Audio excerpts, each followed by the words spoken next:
Sorry about that. For those of you who are still with me or are going to, I'm going to go ahead and give you guys a few more minutes. It's very windy here in Dwight, and I just saw a cell phone company driving around. So I think one of the cell phone towers went out because of the wind. Um, as you guys know, I do my live streams off of, I do it off mobile. Yeah, yeah. So what happened was it's very windy here in Dwight. We have 40-mile-an-hour wind gusts, and I had just went out and had my cigarette, and I have already seen a ComEd truck go down the road, as well as a cell phone company. So I think what happened was one of the towers was knocked out by the wind because I, I don't know what exactly is going on. I have all my bars according to my computer and my phone. Yeah, I do mobile hotspotting. So if one of the cell phone towers goes out from the wind, there are times where the wind will knock power out here. Um, I live out in the middle of nowhere, so like literally the wind whips. I'm like 60 miles south of Chicago, so it's a very rural area. My town has only like 4,300 people living in it, so it's constantly windy here, especially during the day.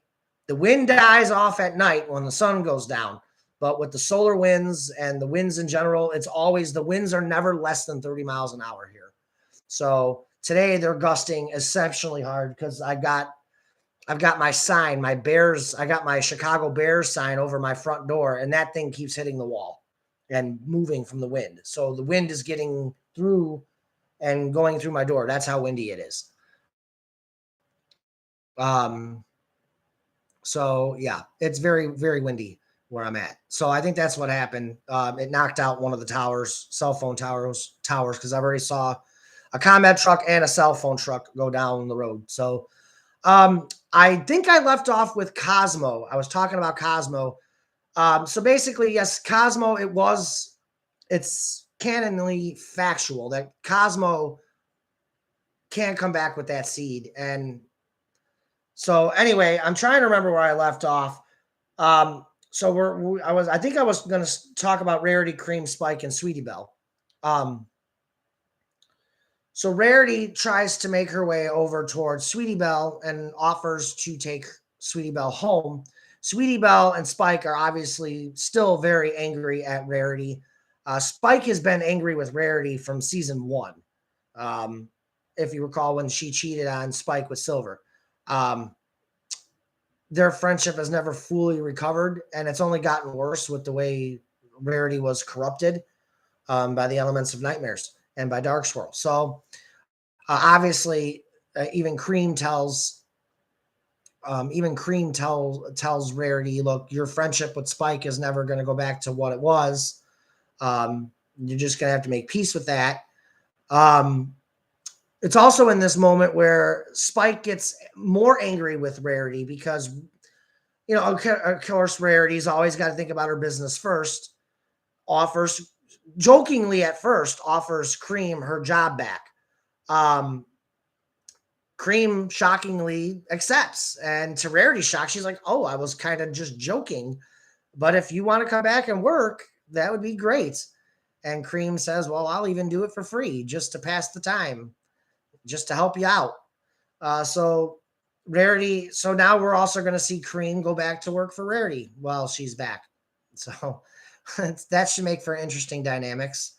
We know Cream and Rarity have history, obviously, as it pertains to Spike, and how their relationship came to be. But I think Michael Collins, did you ask the question last night about why angels can't fall in love? I was explaining why before I got cut off. Cream is an angel because Cosmo's race, the Cedrians, it was explained on Sonic X through Cosmo that I guess Cosmo's race are the keepers of peace of the universe. Like it is their duty to make sure peace reigns supreme over the universe, which is why Cream comes back as an angel. When Cosmo gets resurrected, her people give all their powers that they have gathered to Cream to essentially become an angel and to protect Cosmo during the battle And basically, Cream now has the duty of what the Cedrians were doing, and that was keeping the peace in the universe. So that's Cream's job now, being an angel. Michael Collins Gaming, I mean, hasn't Rarity always been kind of manipulative and took advantage of Spike in the show? Yes. In a lot of ways she did. We always saw Spike helping out Rarity and kind of taking advantage of her friendship with Spike, whether it was running errands or going to get gemstones. Spike was always kind of her dupe. And right off the bat, in the very first, I would say, 2 or 3 episodes of Harmony and Chaos, when I started the series, Spike even told Rarity, I'm sick and tired of being your dupe. You know, I have feelings for you. I'm in love with you. And you've always been ashamed of being with me because I'm a dragon. And that's why you won't be with me, because I'm a dragon and you're afraid of your image. So Spike, at the very onset of the show, was on Rarity's case about being her dupe. And he kind of was in a lot of ways. Not saying that Spike couldn't say no to Rarity, but obviously he was in love with her, so of course he wants to do things for Rarity. But in Spike's mind, Rarity never returned the favor or never saw the bigger picture, mainly because of her image. And I'm almost positive that was the case in My Little Pony. It was always because Spike always made it obvious that he had feelings for Rarity, and Rarity knew it. Rarity knew. There's no way Rarity didn't know on My Little Pony that Spike had feelings for her. She just took advantage of it and kind of just strung him along. So yeah, I definitely think you make a good point there, Michael Collins, about Rarity being manipulative. I wouldn't say she was overly over the top manipulative, but she definitely took advantage of Spike's kindness and knowing she knew darn well Spike was crushing on her, so that's why she took that for granted. Michael Collins Gaming, I get that dragons are scary, but Rarity not liking him back because he was a dragon is kind of racist on her part, but that's just me. She did make a reference. I thought she did make a reference to that show during the show that it was because he was a dragon or something along those lines. To me, that's how it came off. Was she was always looking for her Prince Charming, and she would try to date all these stallions who were prim and proper or had bits. And she never really looked at Spike like that. It was always kind of like, I don't know. Rarity always seemed to be more worried about her image, in my opinion. And she maybe just felt like being with a dragon wasn't her thing. I don't know. Nicole Kala, Rarity tried her chance with many guys. Oh, she did. In the canon My Little Pony, she had quite the reputation of trying to land all these stallions. And I think even at one point in one of the episodes, I don't remember the exact episodes, I remember seeing it, Rarity said, I keep trying to date all these stallions, but none of them have any manners. So she was always in the lookout for the Prince Charming-esque pony, stallion, and she never got it. The closest thing, I think, now in Harmony and Chaos, Silver is a pretty charming kind of guy. So that's kind of like why Rarity fell for Silver, because he's dashing and kind of charming, and of course Silver's handsome. So, Rarity was totally into Silver right off the bat. I think when they had their moments when she was sizing Silver for his tux for the Grand Galloping Gala, the first one. Trying to remember where I left off over here. So again, a lot of unresolved issues between Spike, Rarity, and Sweetie Belle. Spike eventually agrees to take Sweetie Belle home. So he does that, and he tells Cream, look, we'll talk when I get back. Nicole Kala, Silver is handsome, I'm not going to lie, LOL. Yeah, he is. He's kind of nerdy, too. So if you're, if you're somebody who's into like kind of like geeky, nerdy, um, I think my voice actor for Silver is perfect. I think he is spot on Silver from the Sonic '06 game. Um, yeah, I thought that the geeky Sonic who voices Silver is spot on. He is spot on canon Silver from the Sonic '06 game. Um, yeah, I definitely think I did pretty well with getting the right voice actors for the parts. As you guys know, Chica voices like 10 characters in the series. Um, Pretty much any female hedgehog, she's Amy. She's the entire Cutie Mark Crusaders, Pinkie Pie, Fluttershy, Cream, Princess Luna. I'm pretty sure I'm leaving characters out. She's Amy.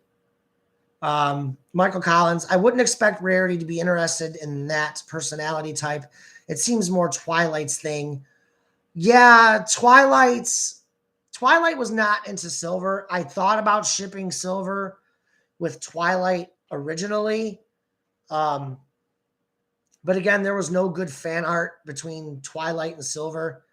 And the other thing is I don't know, their personalities didn't mesh well. And I knew I was trying to avoid shipping Shadow with Twilight. But as season one went on, like, yeah, I know. Yeah, Michael Collins, but I was referring to the whole geeky nerdy thing. Yeah. Well, the thing is that Silver is still very handsome and he's still kind of charming and he is still chivalrous in a sense where he knows how to treat a lady. Obviously, Blaze, being a princess, saw something in Silver. Um, I don't know if they ever became a canonized couple. They probably did in the comics, I'm sure. Um, but as far as that goes, but excuse me. So um, that's the thing with Silver, though. So after Spike and Sweetie Belle leave, before they leave, Spike tells Sweetie Belle, I'll take you home. Cream, are you going to, basically he tells Cream, I'll talk to you when I get back. I didn't put that in the episode. I wanted to, but I knew the episode was running very long as it was. So I'm going to go ahead and save the Spike and Cream saga and spread it out along the lines of the rest of the season and how that will play out. Let's see. Twilight. After Twilight, let's see. Fluttershy also left with Tails. Tails agreed to walk Fluttershy home. So Twilight starts delving into the whole Cosmo Cream situation. And Twilight gets really upset with Cosmo because she doesn't think it's fair that just because she came back, that Tails is just going to leave Fluttershy. She doesn't think that's very fair. And to a point, she's right. But as we'll find out later on, actually, I'm going to get into that in a few minutes between Fluttershy and Tails. But again, Twilight just feels like it's not fair that Cosmo comes back and it's like now Tails is going to completely forget about what he had with Fluttershy for the last year, almost year. And we are coming up to as in the Harmony and Chaos timeline, we are coming up to the 1 year anniversary of when the Mobians actually did show up in Equestria. So that's going to kind of be a thing. Let's see. The other thing they start talking about, Sonic and Rainbow Dash then join the conversation. And one of the things that they start talking about is Sonia and the living arrangements for Sonia. Where's Sonia going to live? Rainbow Dash immediately says, no, dude, she's not living with us because she burned that bridge the first time. Which is true because you remember Sonia. So I got to remember what Sonia did to Rainbow Dash and Sonic. I don't remember per se, but something happened between Sonic. Oh, I remember because Sonia betrayed Rainbow Dash is what it was. So Rainbow Dash, not feeling like she could trust Sonya, wound up kicking Sonya out, and then Manic and Pinkie Pie took her in.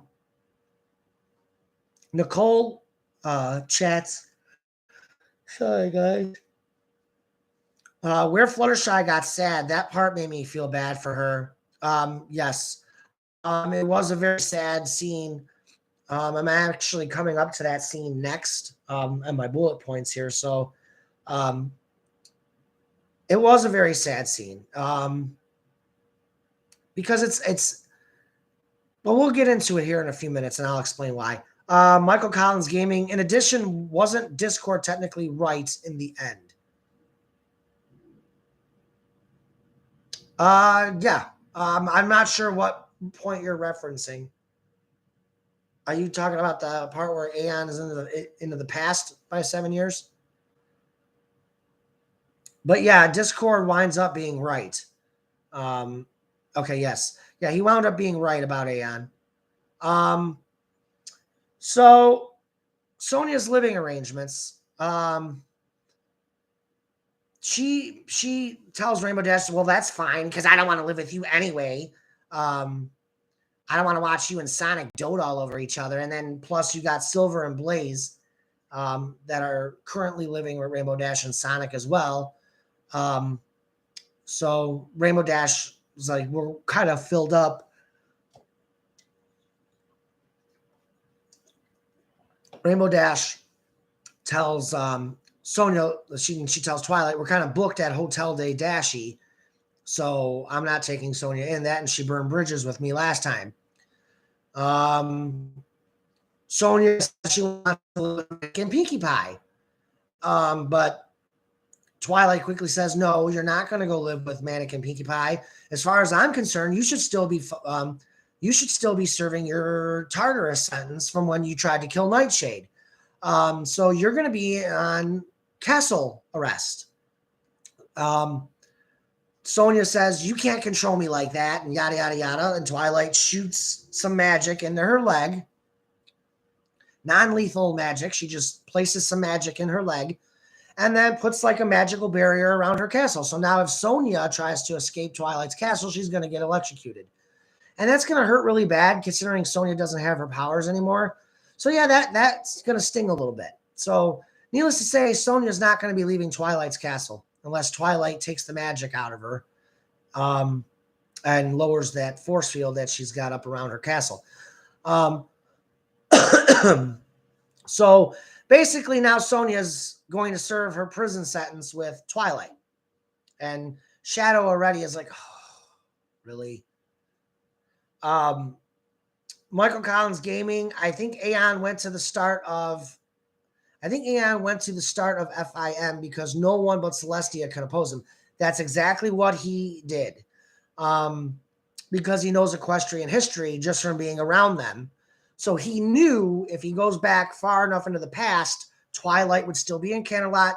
That and Sunset. You have to assume that Sunset told Aeon everything of what was going on. So Aeon has a sense of what the timeline consists of, which is why he went 7 years into the past, because Sunset had just gotten back from serving whatever evil that I made up that she did.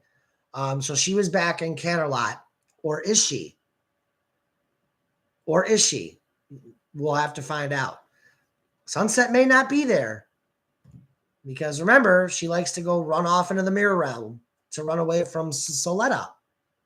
So maybe Aeon went back to a point where she's running from Soletta. So we'll have to wait and see. I haven't decided what I'm doing with that yet. I think there is going to come a point where he does run into Sunset at some point there. I don't know. I don't necessarily want Sunset to come back per se, mainly because I don't want to voice her anymore. And nobody on my cast wants to voice Sunset. So I don't think Sunset's going to make a comeback. We'll see if I change my mind. I'm leaning toward she's in the mirror realm and Aeon's not going there. Aeon wants nothing to do with that mirror realm. So let's see. I think, okay, yeah. So yeah, you're right, Michael. The only one that can oppose him was Celestia at that point. Because Twilight didn't know the girls yet. And the Mobians obviously were still on Mobius. So let's see what else. Trying to see where I left off. So basically Twilight puts Sonya on magical castle arrest. So Sonya's not going to be leaving that castle unless Twilight takes the magic out of her ankle. Which we'll see what happens moving forward. What I will say about Sonya is she is going to change over time. The situation that just happened with Aeon, she's kind of humbled by it. And I don't want to say she becomes completely good per se, but she's actually going to try this time, I think.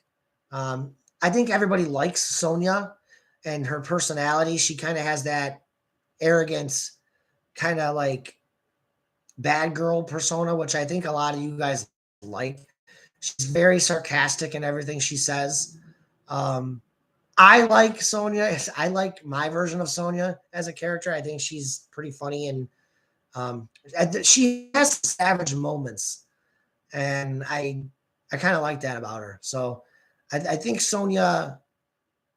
I don't know if she's going to become a mainstay or if she's just going to be one of those floater type characters that will just pop in randomly. But yeah, I think Sonya really is going to try this time.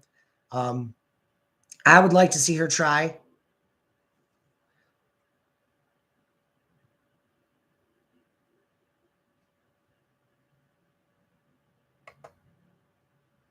Yeah, Michael Collins. Pretty much along those lines. Michael Collins chats, will she reform like Discord did? But then again, Discord is still an asshole, even though he is reformed. And then Nicole says, yeah, I like Sonya. I know, Nicole, you were very excited to see Sonya. When I put out that sneak peek, you were pretty excited for Sonya to come back. But yeah, I don't want to say she's always gonna be a bitch. Let me just put that there. She's gonna have that bitchy personality, but I think at the end of the day, she does kind of want to have a relationship with Sonic and Manic. She does want to have that sisterly relationship with them, and I think her days of doing evil are gonna be done. It's just she's gonna be none of the ponies, none of outside of Sonic and Manic. I don't think anyone's actually going to fully like Sonya. They'll accept her, but they're going to kind of just be like, oh, Sonya. So she's going to have some funny, awkward moments with everybody moving forward, I think. So it's going to be an interesting dynamic with Sonya, especially if, she ever does get her powers back. Could be a pretty interesting dynamic. So we'll see how it plays out with Sonya. I don't, as of right now, I'm not planning on Sonya doing anything nefarious. So she's going to keep her personality, though, definitely. We are seeing some big changes with Nightshade. Also, Nightshade's character is another one. Like I said, originally when me and Will Atkinson were working on the Mark of Herc storyline, Nightshade was a character who was supposed to die at the end of all of this. And when I started writing Nightshade into the series, I knew immediately that Nightshade was going to be one of those villains that people were going to fall in love with because, again, he's another one of those cocky, arrogant villains that just is so over the top sometimes that he's really funny and just has a lot of quirkiness about him. I like the fact that he has depth and that he has the capability of changing. And I think he made that mistake in the past, and now he's kind of trying. Fidget's death affected Nightshade a lot. Whereas, Fidget was his best friend. Fidget was one of the only true friends Nightshade ever had. So him losing Fidget, it has essentially changed Nightshade a little bit. It has. This whole Dark Swirl experience, the Aeon experience, him losing Fidget, it has changed Nightshade. And moving forward, Nightshade's one of those characters that I don't think I can kill off, because I love writing Nightshade. I love. No, Fidget will not come back. If you recall, when Soletta blasted him, Starlight she forgot to include Fidget in the teleportation spell. And Fidget was blown to pieces. And when you're blown to pieces like Fidget was, you can't come back to life because your organs are scattered, your body is not intact, so you can't come back. That's one of the reasons why Shadow told Celestia, yes, Discord can use his magic because Soletta can't come back and neither can Dark Swirl. And that's why Shadow told Celestia, I completely erased Dark Swirl from existence. There's no way she's coming back. Her body was obliterated, disintegrated. So that's why Dark Swirl won't be coming back either. That's why they didn't come back when Discord used his magic to bring back Ponyville. And we know Discord can bring back Ponyville because when Discord was evil, the snap of his fingers, Ponyville turned upside down. Then he snapped his fingers back, and then it would start raining chocolate milk. So yes, Discord, yeah, his magic definitely with his magical capabilities can do stuff like that. But you can't bring somebody back who's been completely disintegrated. There's no body. So that's why Soletta's not coming back, Sunset's not coming back, and neither is Dark Swirl. That's why they couldn't come back. Same thing with Fidget, because Fidget's body was blown to pieces by Soletta. And Fidget has no power. He was a Pegasus. If you guys recall, Fidget was a Pegasi.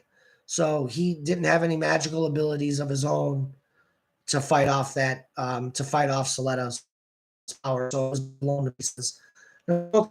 Discord can bring back Ponyville, makes sense. Yeah, because again, with the snap of his fingers, he can turn Ponyville upside down. So, yeah. Let's see. Michael Collins Gaming, I thought that since the Dragon Balls can bring back someone, disinterested Discord could too. Disintegrated. No, because again, when you don't, the thing is like to use magic, you actually have to have a body. The body still has to exist for the soul to return to the body. So if there's no body to return to, the soul can't return to the body. So when Discord uses the magic to bring the bodies back, there's no body to magically bring back because Shadow literally, with that blast, the body was completely, Dark Swirl's body was completely disintegrated. We've also heard, like at the beginning of season 3, when Aeon uses his crystal after the fight with Dark Oak and Rainbow Dash was dying in the hospital or in a coma because of the brutal beating she took at the hands of Dark Oak, Aeon used his crystal in the hospital to heal himself, and it wound up healing everybody in the hospital. Celestia explains to everybody, look, as long as if, magic can bring people back from the dead, as long as their body remains intact along with their organs. Because think about it, you can't bring somebody back to life if their organs are taken out from them. They're just going to die again. So again, it's kind of along those same lines, where if the body's been completely disintegrated, there is no body that exists. So that's why Shadow said what he said to Discord. Yes, you can bring the lives back because the Dark Swirl won't come back. Her body's gone. I've erased her from existence. I'm trying to remember where I was here. So after that, we have our final farewells from Twilight's Castle. Everybody kind of goes off to rest. It was a long 36-hour period for the heroes. It was roughly a 36-hour period from the time we saw Rainbow Dash get corrupted. It was a long 36-hour period. So the heroes are very tired. Even the elements of nightmares are tired. It was a long 36-hour stint. Um, so they all say their final farewells and go their separate ways. Now we get into Fluttershy and Tails. And this is where it gets really sad because let me get a drink. My voice is going dry again.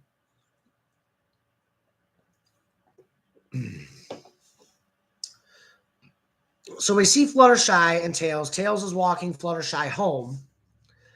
And Fluttershy, again, is pleading with Tails to try to forgive her and not just throw away a 1-year relationship. Then Tails says, look, it's not about what happened. It's about Cosmo. And the fact of the matter is, Cosmo was my fiance when she died. Okay? She was my fiance. So had she come with us to this world, I never would have been interested in you. We never would have gotten together, which is why it's kind of unfair. And that's why Twilight told Cosmo it's not fair that Tails is just going to throw away a 1-year relationship because you're back. So we get into it more, and Fluttershy tells Tails, I cannot understand why you don't feel in the 1 year you were with me, why you would throw me away so easily and not feel anything just to go back to her. And then Tails gets angry with her and says, look, I pleaded with you last night the same way you're pleading with me about feeling love. You couldn't feel it last night. So how dare you throw that back in my face? And that's when Tails goes into the whole, if, Cosmo and I had she come here with me, you and I never would have been together. So it's about having, as far as his fiance, and that's really what's going to affect Tails. And that's what's affecting him right now. And he even said, look, I haven't even had a chance. He's like, look, I haven't even had a chance to deal with Cosmo being back yet. And if you think about what was going on at the time when Cosmo came back, yeah, Tails didn't really have time to emotionally adapt to seeing Cosmo again and have him back and having the realization that, yes, my fiance who has just been resurrected. So again, Tails isn't lying to Fluttershy. He's telling the truth, saying he hasn't had time to emotionally deal with having Cosmo back, plus dealing with what Fluttershy did to him. That's why in the prior episode I put is Tails making a mistake. So we'll that remains to be seen how Tails is going to work out the whole Fluttershy Cosmo situation.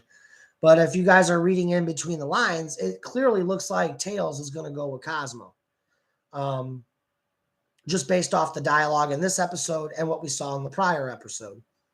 Nicole Kala, since Fluttershy won't be with Tails anymore, will she date somebody else? No. Not right away. I do have romantic interests for Fluttershy in mind, but right now Fluttershy is going to fly single. No pun intended. But there are some characters that are going to be coming back. There are some characters that are going to be coming into the series. Don't want to spoil it, and I'm not going to spoil it. I can assure you that I want to say time frame wise, there are going to be, the only hint I'm giving, there will be 3 new characters joining the cast and the series within the next 2 or 3 episodes. Or if not, definitely by the end of season 3, these 3 characters will be in harmony and chaos for sure. Let's see. Lion God 360, along with your Rainbow Dash voice, your Twilight voice is super cute, even when she's serious. Oh, thank you.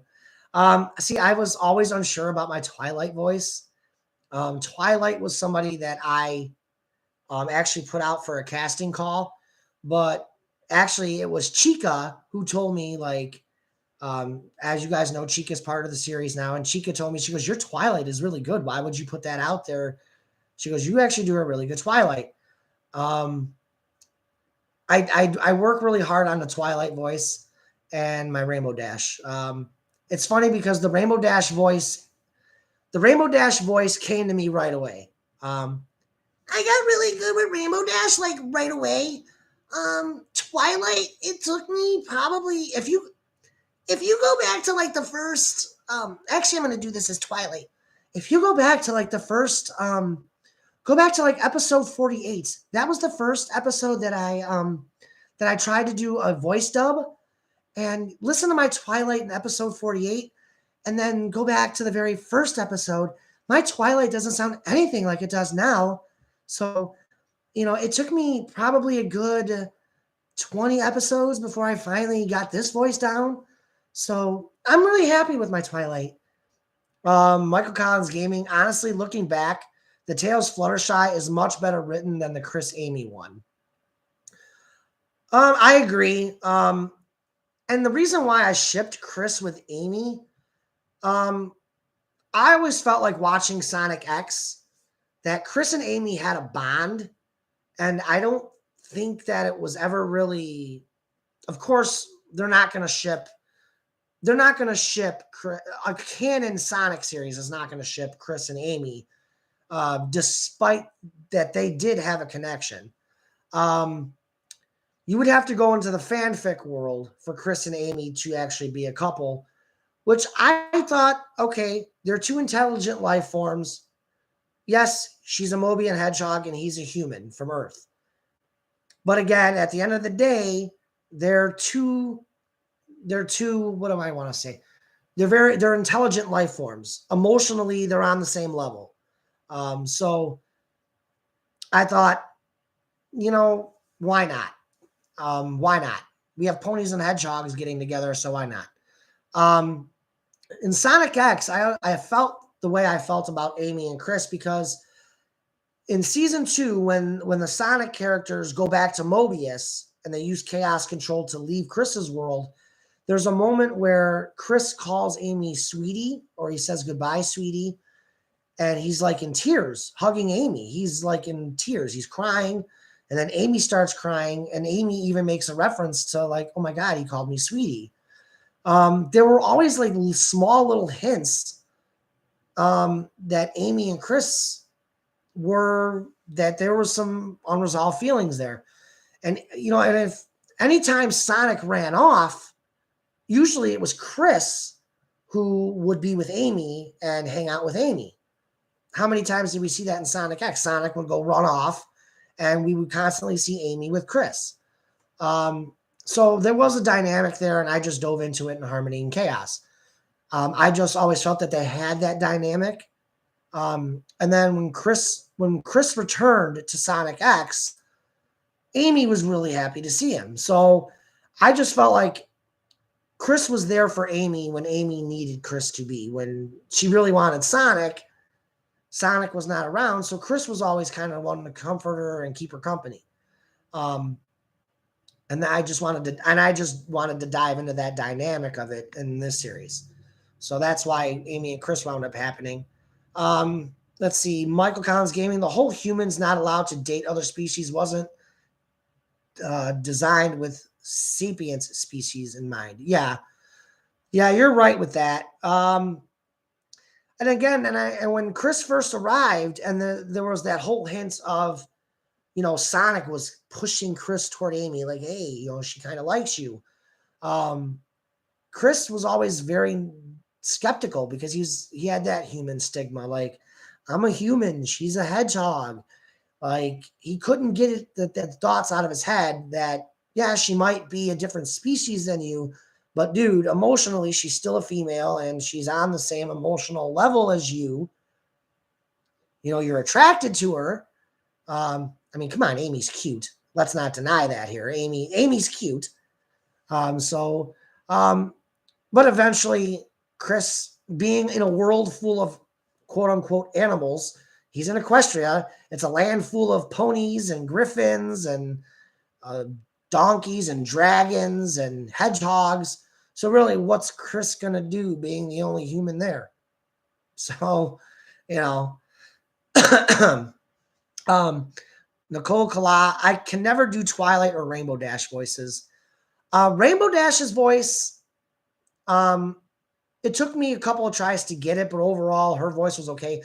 Twilight, I had to listen to Twilight multiple times, and I'm not kidding. It legitimately took me episode 48. My Twilight is awful because episode 48 was the very first episode I dubbed.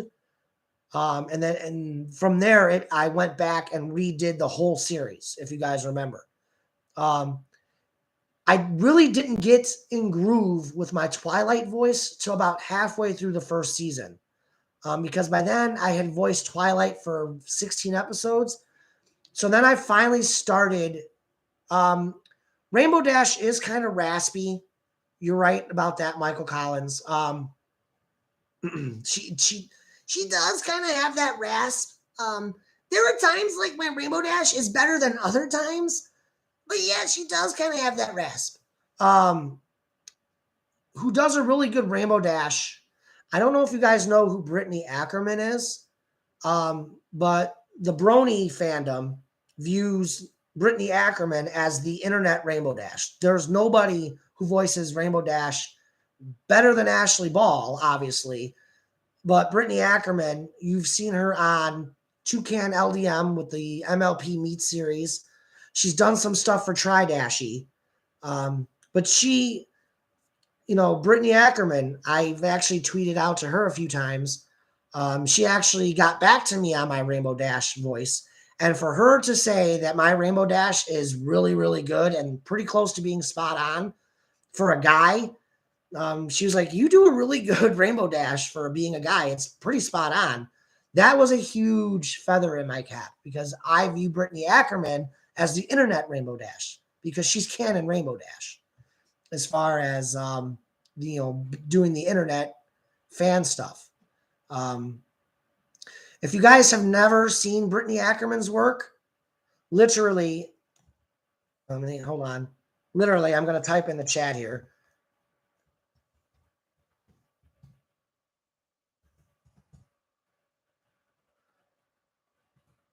That is literally her channel name. So, like, in the chat, I just typed in her name.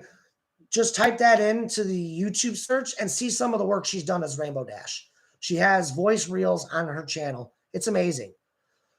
I like Brittany Ackerman and Cloud9. Cloud9 works with Scribbler.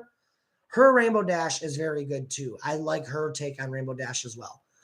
So Brittany Ackerman and Cloud9 are my two favorite Rainbow Dashes in the internet world. Sorry, guys, my allergies and my throat is really dry. Yeah, we just went from winter, and today feels like spring. It's like 65 degrees with 40-mile-an-hour winds. So my allergies are all screwed up. And we literally had rain like 10 out of the last 12 days. So the pollen is going crazy. There's flowers coming up now, and it's just, oh my God, my allergies are on a rampage. And you guys actually heard that in the episode, my allergies, because there are times at the very end of the episode and at the very beginning of my episode, my Twilight is very raspy because of the whole me being having my allergy issues right now. But yes, if you guys get a chance to check out Brittany Ackerman, another good one is Cloud9. Literally look that up as well, like Cloud9. Those I'm pretty sure if you type, I know for a fact Brittany Ackerman, if you type in just her name on YouTube, she'll pop up. Yeah, her Rainbow Dash is, my God, spot on. So the fact that she tweeted at, the fact that we had a Twitter conversation going and she loved my Rainbow Dash I was like, oh my God. She's actually gone to pony conventions and been on a panel with Toucan. You can actually look that up to Toucan LDM panel. Her Rainbow Dash is so solid. So diving back into it with Fluttershy and Tails, just to close the point on that, Fluttershy gets very angry after Tails threw it back in Fluttershy's face about using the logic of feeling love. Tails like, you didn't feel any love for me last night when you were throwing me downstairs and throwing me through glass tables. So don't you dare use that logic with me. That's not fair. By the end of it, Fluttershy flies off in tears. And it is really sad because Tails and Fluttershy, I never thought I would get to the point where I would break up Fluttershy and Tails. It wasn't until the Element of Nightmares situation when I knew Fluttershy was going to attack him, where I had to start thinking, like, okay, can Tails and Fluttershy survive this? And then there was the whole, oh my God, I want to bring back Cosmo now that I know I can realistically bring Cosmo into the series. Because, like I said, I found out about the seed thing, and I was like, yeah, Tails was given that seed by Sonic, and I'm assuming he planted it in Equestria somewhere. So that's why I said it was very sad to break up. 6 months ago, breaking up Fluttershy and Tails was not even a thought. But then I had to start thinking about what are these relationships going to go through once the ponies are no longer evil, once the Elements of Nightmares are back to the Elements of Harmony and they're no longer corrupted, like what are going to be the repercussions? Michael Collins Gaming, I mean, Fluttershy was being really abusive, and no man would want to stay in that kind of a relationship. And the thing is she was only being abusive to him because of the evil. Now, again, Fluttershy is not a unicorn. She has no magic to fight off the effects of the dark magic. She can't physically fight it off. So, unlike Twilight, who fought off Sombra's magic partially, with her Alicorn magic, she was able to fight off Sombra's magic somewhat when she was able to. But Fluttershy, being a Pegasi, has no magic to fight off the evil magic. So she completely succumbed to the evilness, which is, yeah, Rarity is a unicorn as well, Michael. And the thing is with Rarity's magic is not anywhere near on the level of Twilight's. Really, the only time Rarity ever uses her magic, we never see Rarity cast spells. I think only one time in My Little Pony did I remember seeing Rarity cast spells, and that was when she became corrupted with that book, where she became OCD essentially, and she became obsessed with everything being perfect. Like her and Spike found this book. They found that book, and then she did that spell, and it made her crazy. It was the very one episode that Rarity actually used her magic for a spell. But a lot of times Rarity just uses her magic to do her fashion. She uses it to just pick things up and really just serves her daily purposes. I never remember just that one episode where Rarity used her magic for a spell. We never see Rarity using her magic for a spell other than that one instance. I want to say the name of the episode was Manifestation something. It was a season 3 or a season 4 thing. I don't know per se. It was in either season 3 or season 4 where she finds that book and she becomes really. Thank you. Nicole put it season 4. Yeah, it's Manifestation something. I don't remember. There was 2 words for it. I remember the first one being Manifestation, and I can't remember what the other one was. Inspiration, Manifestation. Thank you, Michael Collins. Yeah, that was the only episode that I remember seeing Rarity use her magic for a spell. Otherwise, she just uses it for her daily stuff. So in my opinion, I don't think her magic is anywhere near as adept as what Twilight's is. Twilight is also an alicorn, so her magic is already way more powerful than a standard unicorn as it is.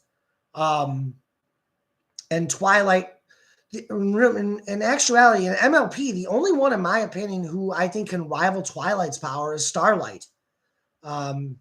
Starlight, for some odd reason, is a super powerful unicorn, mainly because she has spent her entire life practicing magic and spells. And Starlight actually mastered Star Swirl the Bearded's time travel spell, which, again, that's why Starlight was able to travel to Mobius to meet Shadow. That's why Starlight is able to travel back in time and stuff like that, because she learned Star Swirl's spell for that.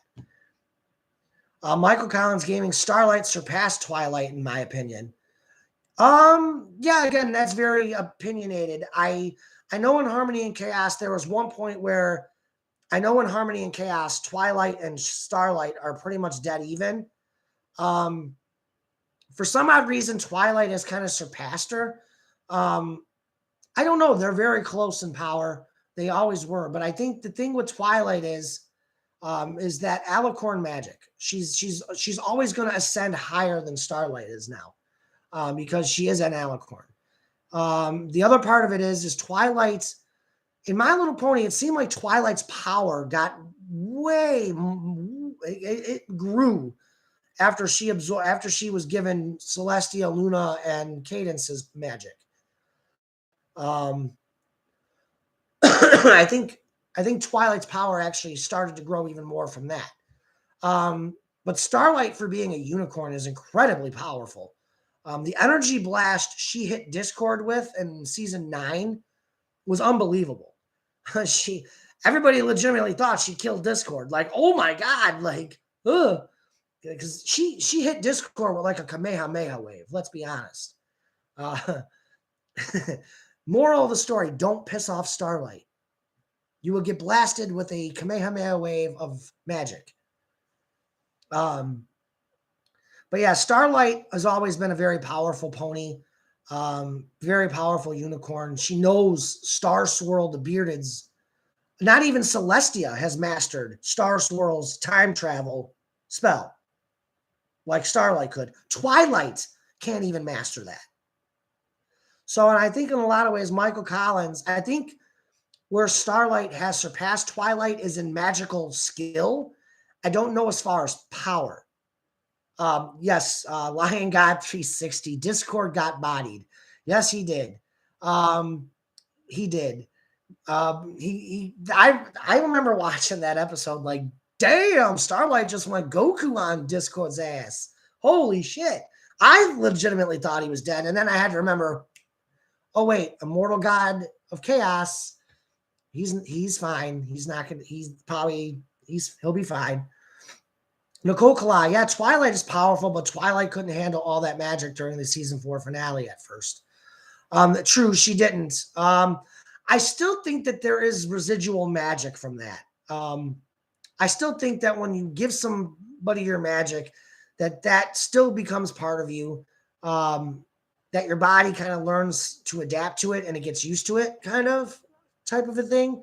So I think Twilight is more powerful than Starlight, but I think Starlight has more, which is shocking to me because you would think Twilight would know more magic than Starlight with the amount that she studies. Michael Collins Gaming, wait, Discord is immortal, but Celestia and Luna aren't. In canon MLP, Discord is indeed immortal. Celestia and Luna are also immortal. Alicorns are immortal. They're agelessly immortal. They can be killed. Discord, and that's the thing. I don't want beings of immortality where you can't even kill them. In Harmony and Chaos, Discord gives up his immortality to Grogar, because Grogar, in my series, I'm making Grogar like the head of the underworld.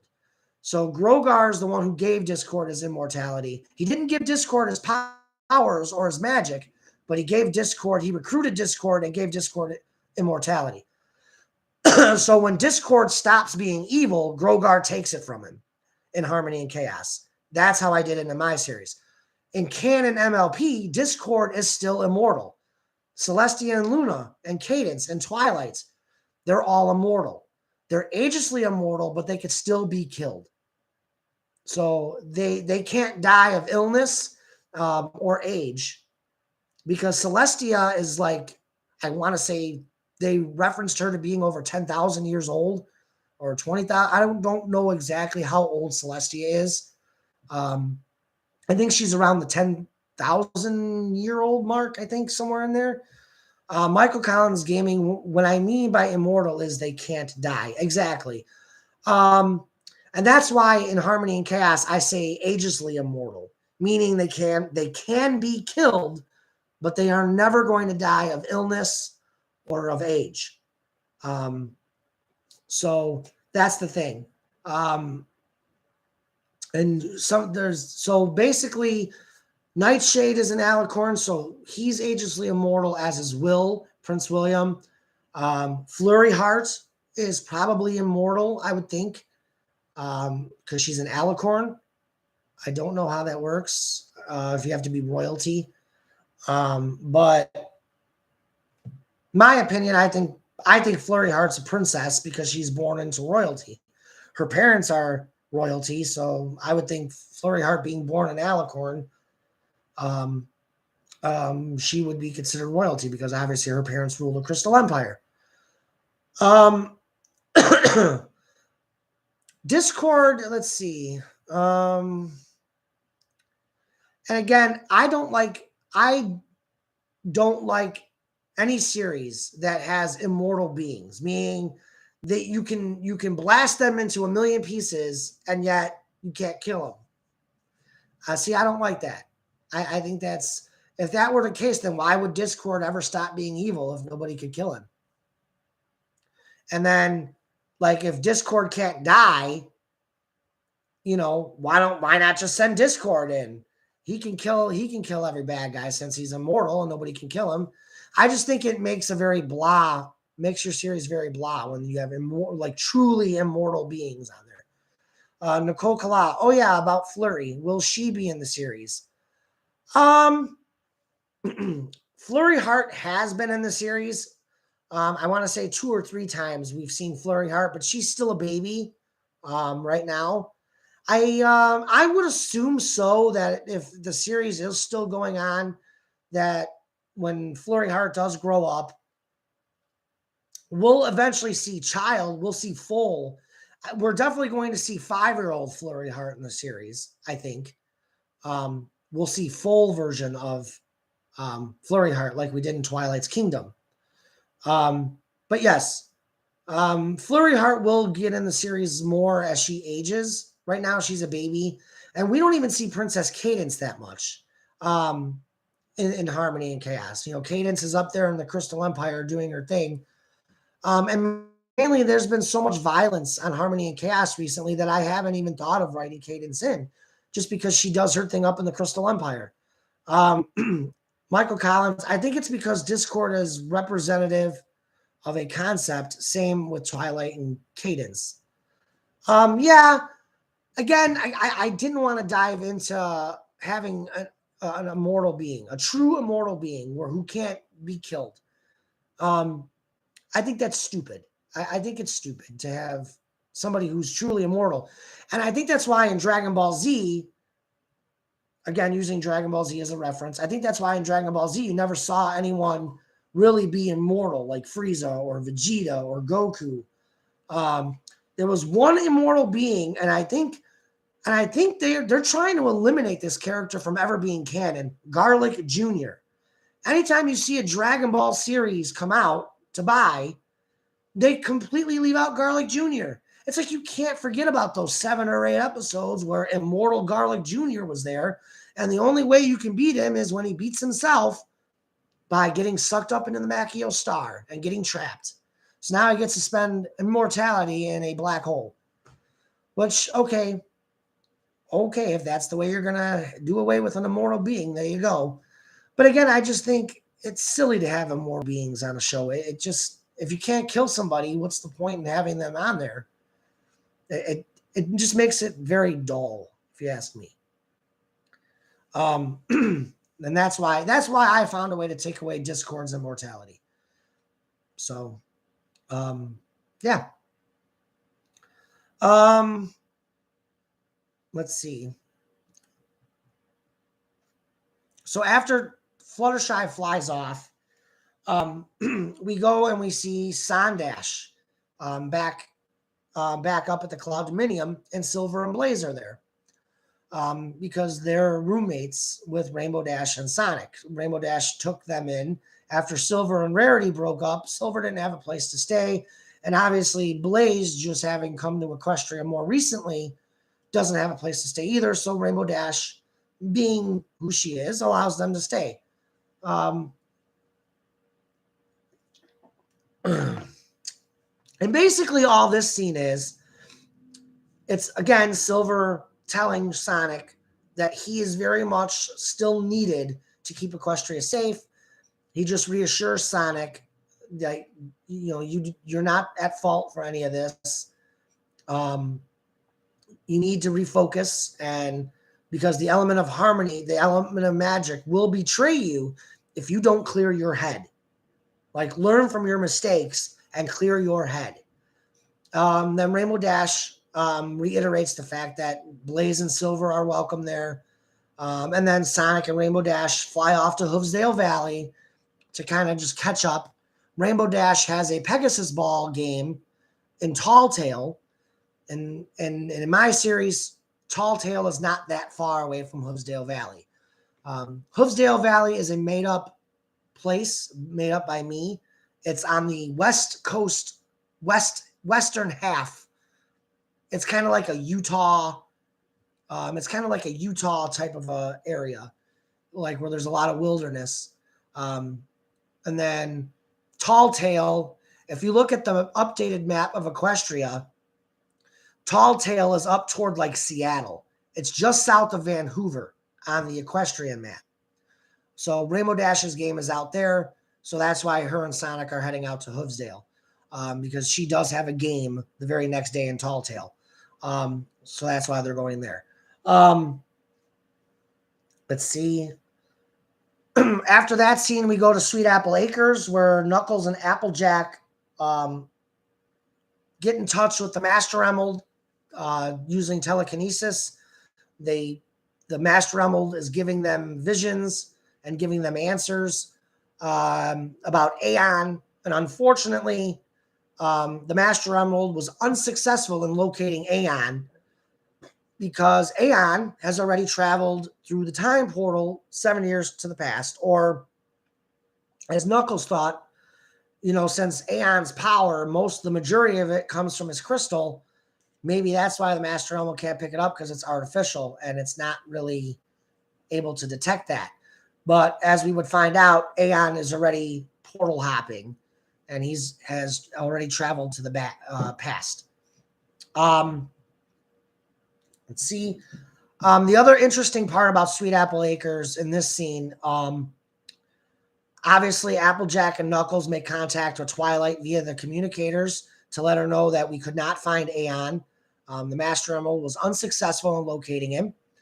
Shadow reiterates the fact that, yes, well, he could be portal hopping, or it could be the fact that the crystal is affecting the Master Emerald. After they make contact with Twilight, Knuckles and Applejack are walking back to the farmhouse. And before they get to the farmhouse, they kind of stop near the barn, and Knuckles kisses Applejack to kind of just calm her down, because Knuckles knows that she's very nervous about going to see her family. Because the last time Applejack saw her family, she was corrupted, and she knocked out Big Mac and told Granny to shut her mouth. And she was going to smash Apple Bloom's skull in if Apple Bloom didn't tell her where Knuckles was. So she basically attacked her family and was afraid to go see them. So Knuckles kind of like tried to calm her down by giving her a kiss and, stuff, like just reassure her. And then Apple Bloom comes out of the barn and sees them kissing. And immediately Apple Bloom knows that her sister is back. So they have a kind of cute little moment there. And then after that, we skip ahead a little bit, a couple hours. We jump ahead a few hours. And now nighttime has fallen upon Equestria. Before I dive into that, Michael Collins Gaming, is Equestria on Earth? Because that has always bothered me in most fics. So I would like to know if it's true in your universe. Equestria is not on Earth. And the reason I say that is because Chris used... do you remember? If you remember from Sonic X, when Chris reunites and goes to Mobius, he recreates chaos energy and is able to use chaos energy to get to Sonic's world. So again, same thing here. Instead of Chris going to Mobius, he shows up in Equestria by using chaos energy. Same thing. Chris was able to tap into the chaos energy, to tap into the chaos emeralds to get to Mobius on Sonic X. So now here he uses the same concept. He uses the chaos energy to find the chaos emeralds, and then because the chaos emeralds are on Equestria, he goes to Equestria. So Chris is not on Earth. Equestria is actually on a planet called Equos. The canon name is Equos for Equestria, the planet. It's on the planet of Equos. That is the canon name of the planet that Equestria is on. Equestria is a country / province. If you remember, they mentioned Saddle Arabia. I call it Ponarabia because that was also mentioned. So there is a Merlasia. I made up Merlasia, but there is this insinuation that there are other continents on Equos because they talk about going to Saddle Arabia. Now that is assumed that is another pony continent on another part of Equos. So that's kind of why I kind of have provinces. Equestria is a province. Europony is a province. I call it Ponarabia. I know in canon MLP, they call it Saddle Arabia. For some reason, I thought for sure I heard Celestia use the term Ponarabia in season 1. I think when she comes back for, maybe, I don't know. But my canon continents are Equestria, Ponarabia, Europony, and Merlasia. Those are my 4 continents of Equos. I know for a fact that they made reference to a Saddle Arabia on My Little Pony. So that you can assume that there are other continents on Equos that have ponies living on it. Same thing with Miss Main. Miss Main, who was part of the original Pillars of Equestria, the old Pillars of Equestria, she came from what looks to be China or an Asian type of a place. We know there are Arabic ponies in Equestria because, God, you had the daughter and the father opening up an Arabic restaurant in Canterlot. So again, there's this assumption that there are other continents of ponies. So that's why in Harmony and Chaos, I kind of took that and just said, okay, clearly there are other continents. We've seen Arabic ponies. We've seen Asian ponies. We've seen ponies with Latin accents. So I'm kind of like, so that's why I said there has to be other continents. I call them provinces. Michael Collins, wait, Equus is canon? Yes, it is. You can look that up. I know fanfic people, any fanfic that I've seen that makes reference to the planet Equestria is on, it's called Equos. I could look it up on my disc. Hold on, let me see if I can't look that up. If I can, I'll share it with you guys. But yes, Equos is spelled EQUUOS. That's how Equos is spelled. We've actually heard Shadow use Equos. I know I don't know if it was the last episode live stream or the one prior. Somebody asked me, what is Equos? And I explained it. So yeah, I'm going to look it up on Google right now. And if it comes up, I'll show you guys.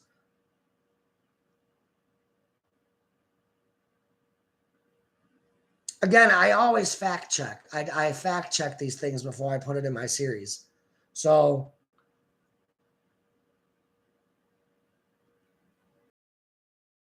yeah, my phone is going very slow because it's hot. All right, hold on, guys. I'm typing it in right now.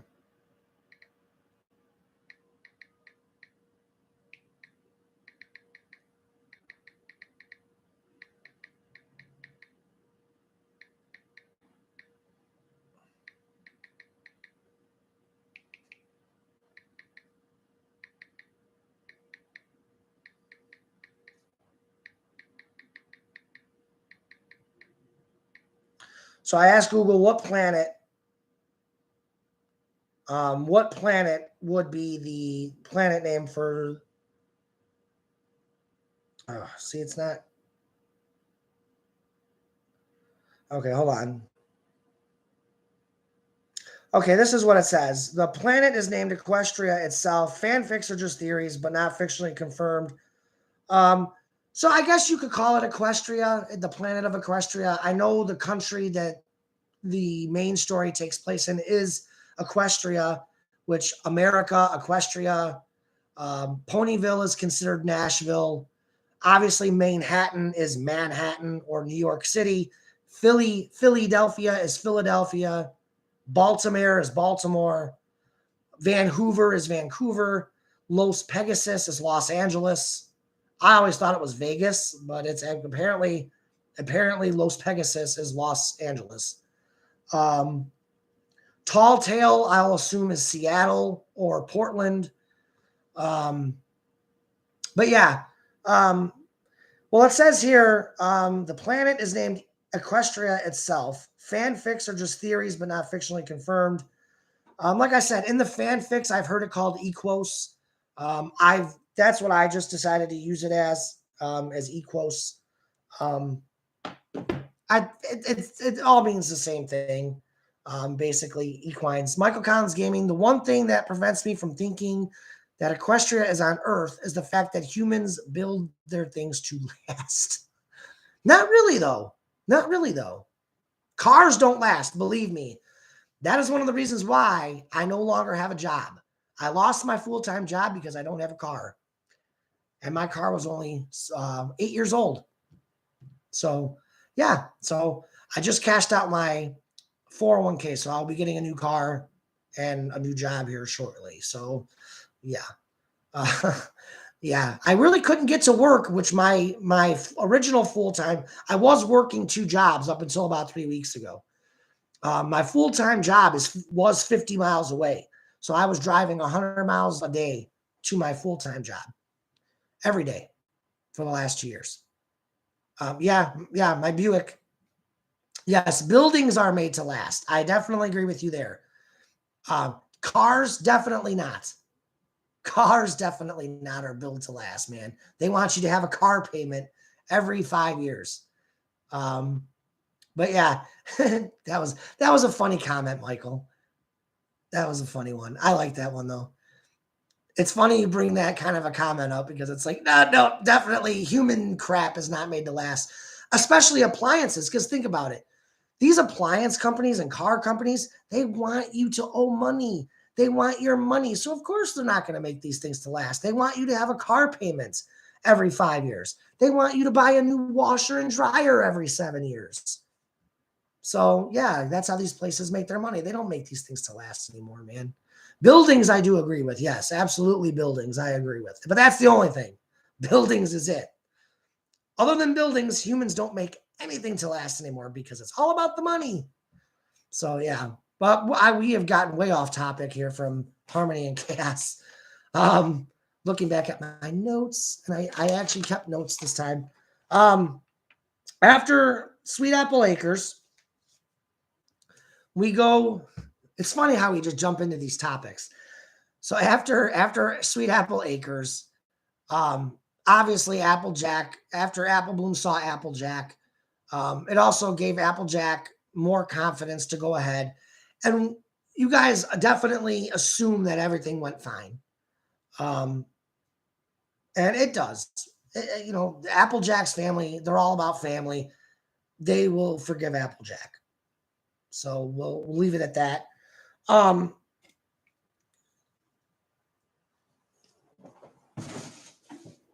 Give me a sec, guys. I'm going right behind me. I got to get another drink.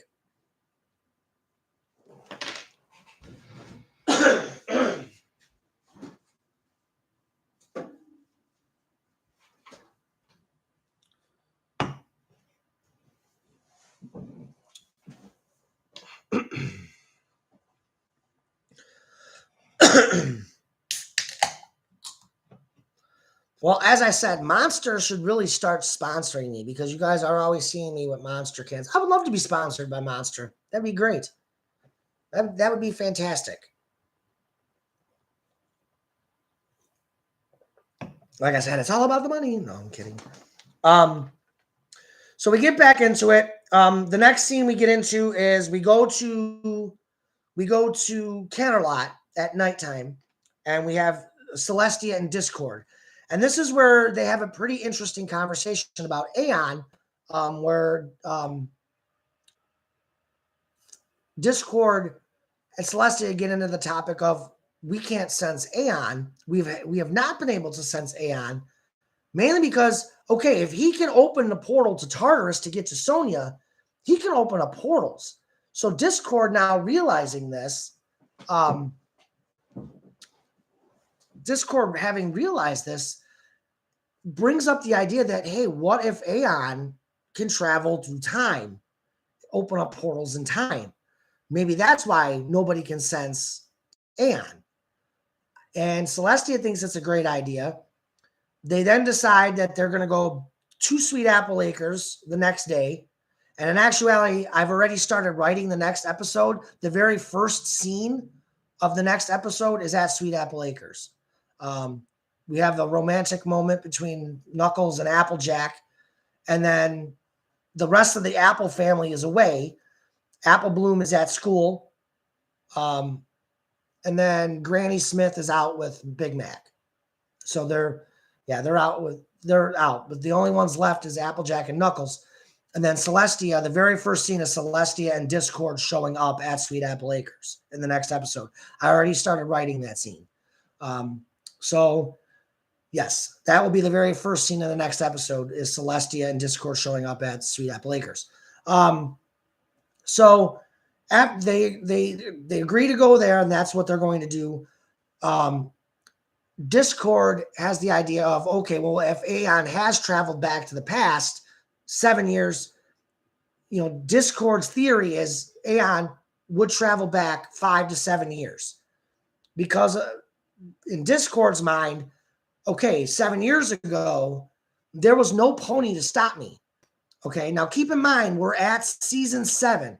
Now, again, that's why I brought up where My Little Pony is.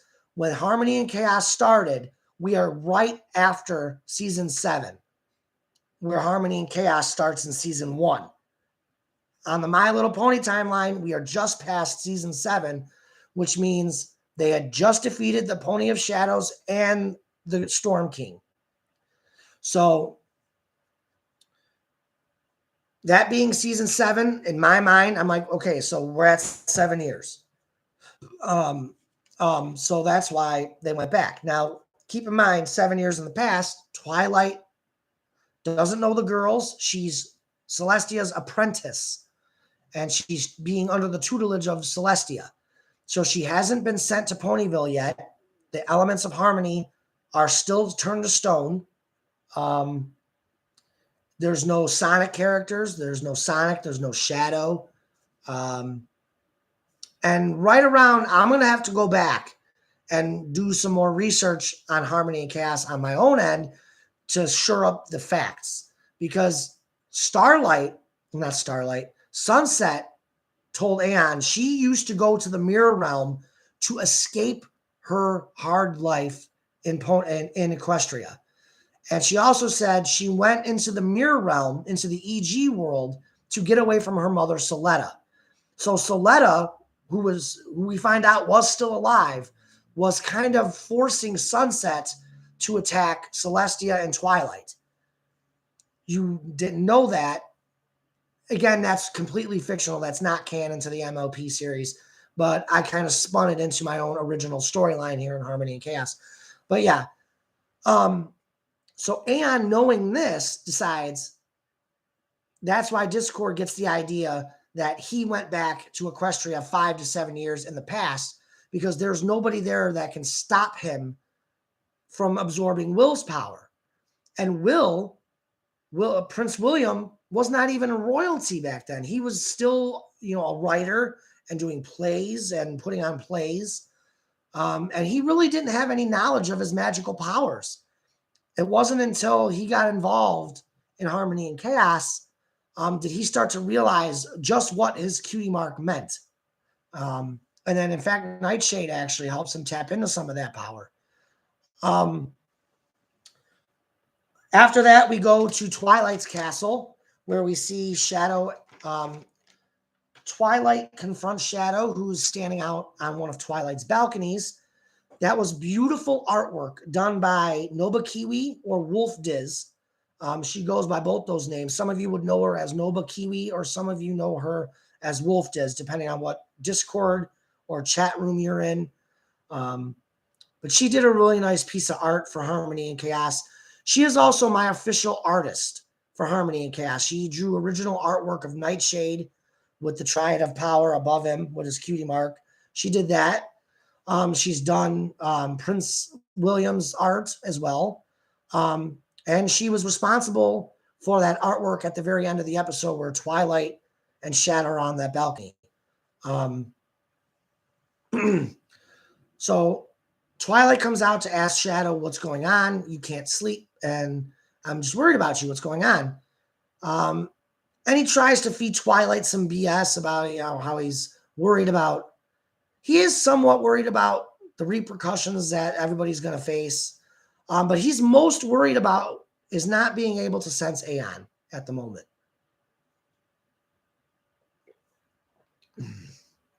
That's really the reason why Shadow can't sleep, because he knows Aeon is out there somewhere, and he's already absorbed 2/3 of the Triad of Power. And Shadow, not really knowing what the limits of his new power is at this point, he's really scared that he can't stop Aeon. And that's why he's kind of losing sleep and why he's out on the balcony. He's trying to sense something. He's trying to feel Aeon. He's trying to feel something for Aeon. He doesn't actually say that to Twilight, but he does say he's out there somewhere, Twilight. Aeon is out there somewhere. And he's just trying to, and he can't sleep because he wants to find Aeon to stop him. Let's see. And then in the very last scene, it is after this scene that we finally see and have it confirmed that Aeon indeed is in Canterlot 7 years in the past. He used his magic crystal to open up that portal 7 years in the past. And lo and behold, who lives in Canterlot? Sunset Shimmer. So that is the first place Aeon goes when he gets into Equestria 7 years in the past. He immediately goes straight for Canterlot. Let's see. If Aeon gets all 3 powers, will he be as strong as Frieza was during the Titular saga? What saga is that? Are we talking Dragon? Is that Dragon Ball Super? Like the Tournament of Power?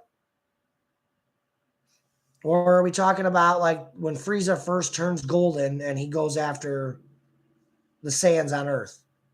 When he jumps the gun. But to answer the question in general, the Frieza saga. I will say this about Aeon's power. If they become the god of power, there is only one god who would have more power than the god of power.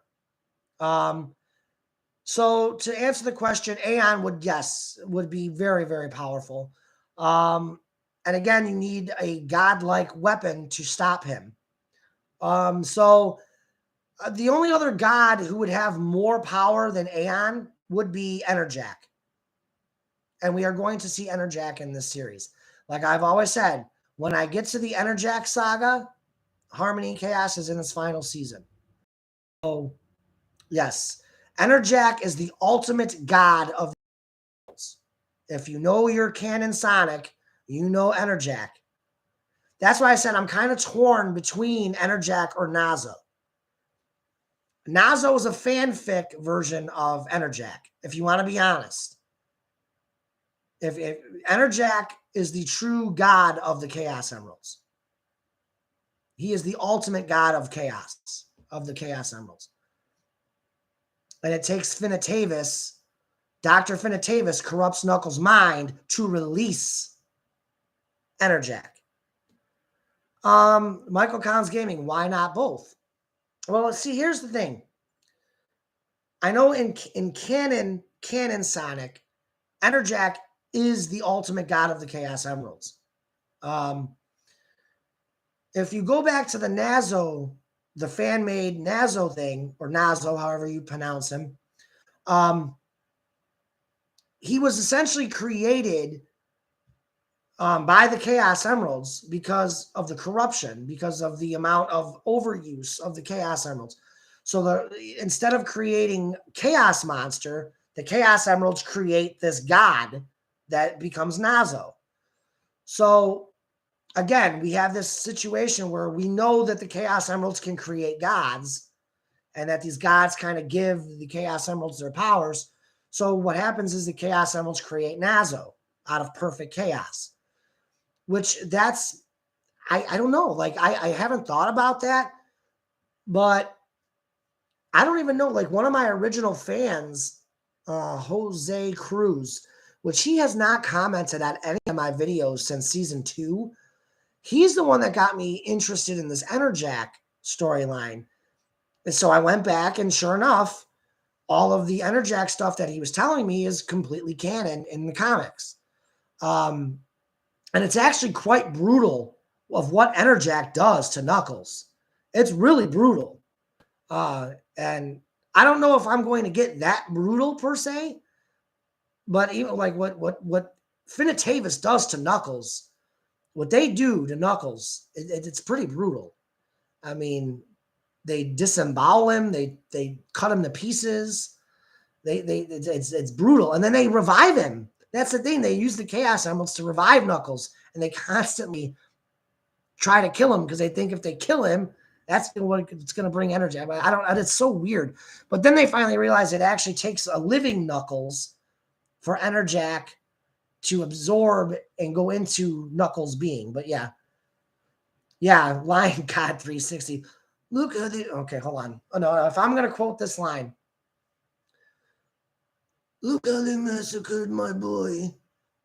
That's throwback to The Godfather. Good old Marlon Brando. Look what they did to my boy. But yeah, I feel like I need my brother for that. My brother does a really good Marlon Brando. Don Corleone. He does it spot on. It's great. So yeah, I mean, that's where it's going. I didn't want to like jump into Enerjack, because like I said, Enerjack is, oh my God. I don't even know what season that's going to be. Because like I said, I have so many ideas going through my head prior to that. I can't see Harmony and Chaos being less than 8 to 10 seasons, or 8 or 9. It may go 10 full seasons, which, at this rate, this season alone has taken me 3 years. So, all right, guys. So after the Aeon thing, the episode goes into the closing credits, and Harmony and Chaos goes off the air. I do have to get to work here in the next 50 minutes, so I want to jump off and eat something before I head off to work here. I'm walking. My part-time job is only about 1.5 miles away. It takes me like a half hour to walk there. So I got to leave here by 3:00 Central Time. So yeah, in 50 minutes, I got to start walking that way. By 3:15, I have to be walking. Or 4:15 for you guys on the East Coast. I know a lot of you are on the East Coast. But at this time, I wanted to give a special thanks and shout out to all my voice actors who took part in this episode. If I voiced any of your parts throughout this episode, I want to apologize. I did that because I was having all kinds of technical difficulties getting your voices. When you guys sent me the voice files, I couldn't get the voices to go onto my computer. There was encryptions. There was, I couldn't do it. I couldn't get your voices into my program to edit your voices into the episode, to put it all together. And with this episode taking me almost 3 months or 2 months, I wanted to get the episode out. So we're going to work on that. That's why I say to all my voice actors, it is imperative that you guys make the group sessions. Because the group sessions, we voice everything at once. I don't have to do any editing. All we have to do is nail the whole slide perfectly. Plush, I want to thank Plush. Plush is the voice of Sonic. He will also eventually be the voice of Infinite as well. He is my sound engineer. So poor Plush has to sit through all of these sessions. Sometimes he doesn't have anything to voice, or he's got to sit through all of us voicing because he does the recording on his end. He records all of the dialogue that we do in the group, and then he sends it to me via Discord. So then I just download it. I download all the dialogue, and then I put it into my computer. And that's how I was able to do this episode. I will say this is the most stressful episode I have ever done of Harmony and Chaos. And actually, this was the first one where I actually kind of felt like a job. And I got upset with it so many times that I literally went 2 weeks and I said, fuck this series. I'm done.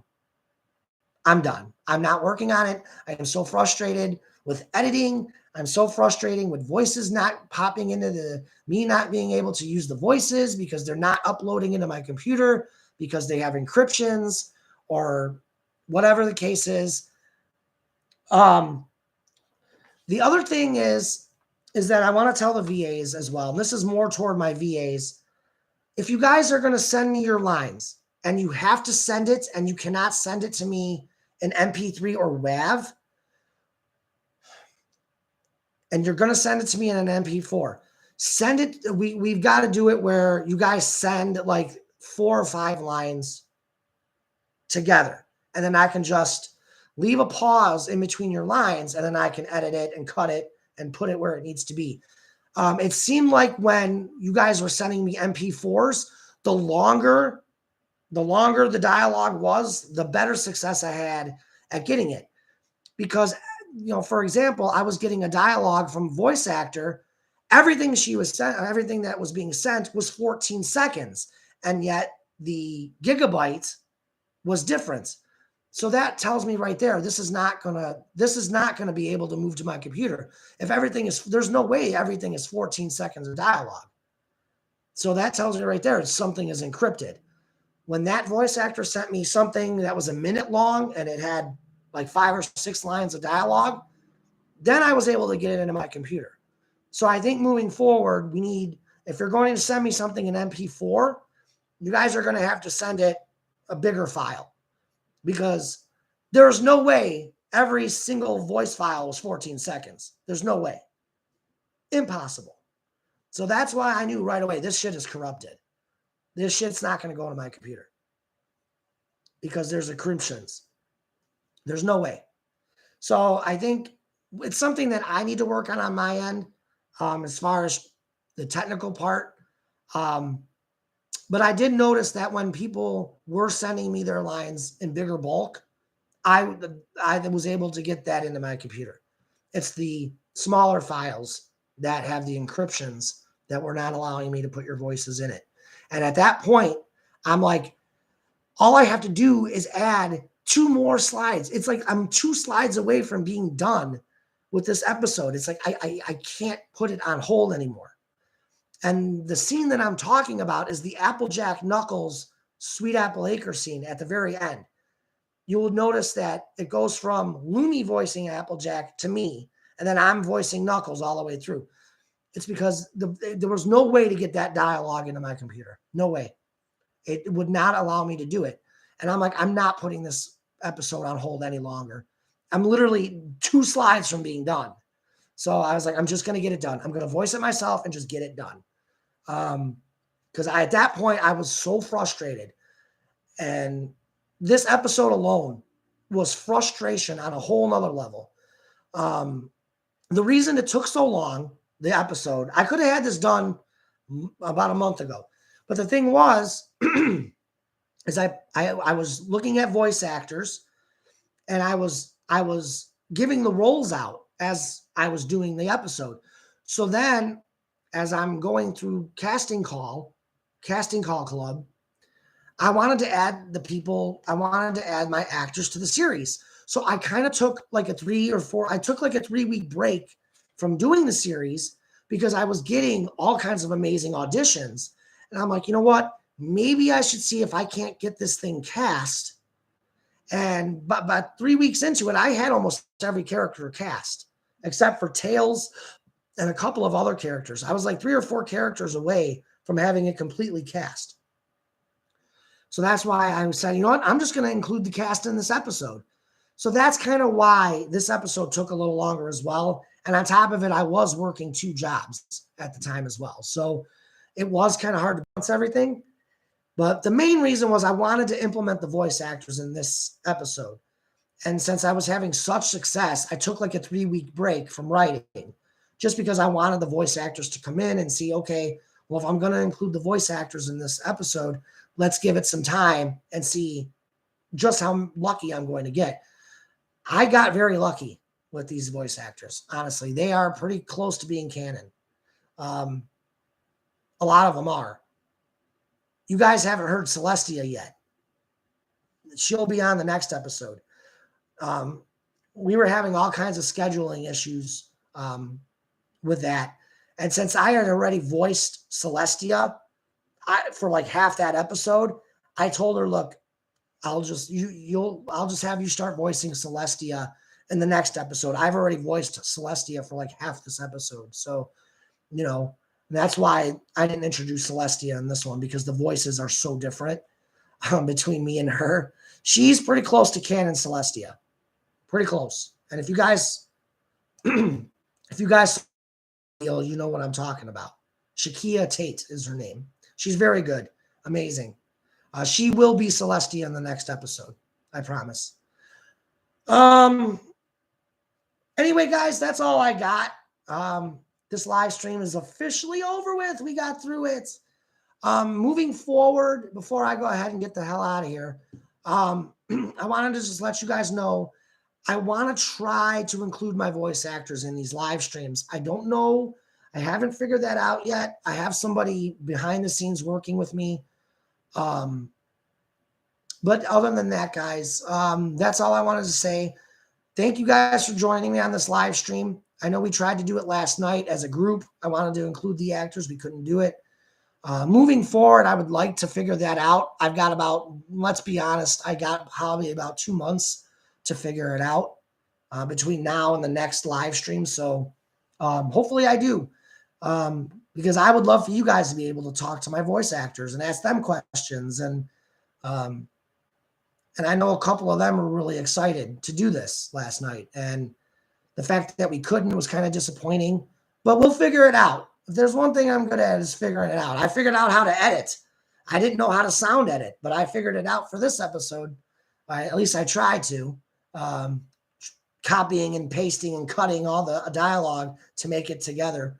Yeah, I learned how to do voice editing. So it's a work in progress, as I say. But anyway, guys, I got to get out of here. I got to eat lunch, and then I got to head off to work. Thank you, guys. I hope you guys enjoyed episode 90. Dark Swirl is dead. I know you guys enjoyed that. But I already started writing the next episode. So hopefully within the next 2 or 3 months, the next one will be out. I hope it don't take that long, but we'll see. But all right, guys, thanks for keeping up with the series, and thanks for joining me on this live stream. Be safe out there, guys.